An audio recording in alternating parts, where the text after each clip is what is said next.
स्वागत है आपका आरजे रमझाझर में और मैं हूं पुखराज सिंह। इस वक्त की अगर बात करें, आज है 12 जून और समय हो रहा है लगभग 4:50 और इस वक्त की अगर मैं बात बताऊं, अभी हम मुंगेली में हैं, मुंगेली ऑफिस के पास हैं और यहाँ पर अचानक से मौसम ने करवट बदला है। सवेरे से ही तेज धूप यहाँ पर देखा जा रहा था, लेकिन अब शाम होते ही यहाँ पर स्थिति बहुत ही अलग देखने को मिल रही है। आप देख सकते हैं बहुत अंदर में अगर बात करें तो बहुत चिपचिपा सा गर्मी सा मौसम था, लेकिन बाहर अभी आप देख सकते हैं किस प्रकार से बारिश शुरू हो गई है। बादलों का उमड़ घुमड़ यहाँ पर शुरू हो गया है। हवाएं इतनी तेज चल रही हैं कि अंदर में जब ऑफिस के अंदर में आप बैठे रहें तो आप सुन सकते हैं कितनी तेज ये हवाएं हैं। आप देख सकते हैं किस प्रकार से पेड़ यहाँ पर हिल रहे हैं और बारिश भी बहुत तेज यहाँ पर जान पड़ रही है। आप देख सकते हैं ऑफिस के अंदर जब हम बैठे हुए थे तो ऐसा लग रहा था कि यहाँ से कोई रॉकेट गुजर रहा है, इतनी तेज यहाँ पर आवाज़ें आ रही थी।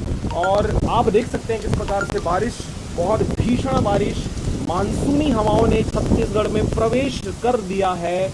वैसे तो मानसून छत्तीसगढ़ में 15 जून के आसपास आता था, लेकिन आज 12 जून को ही मानसून ने छत्तीसगढ़ को अपनी आगोश में ले लिया है। आप देख सकते हैं किस प्रकार से, मैं आपको बैक कैमरा से दिखाना चाह रहा हूं मैं किस प्रकार की स्थिति अभी निर्मित हो रही है। आप देख सकते हैं पानी अंदर तक आ रहा है, बहुत तेज आंधी तूफान गरज चमक के साथ यहाँ पर बारिश होता हुआ और भीषण बारिश या भीषण गर्मी के बाद ये जो बारिश है इसने बहुत सुकून दिया है लोगों को।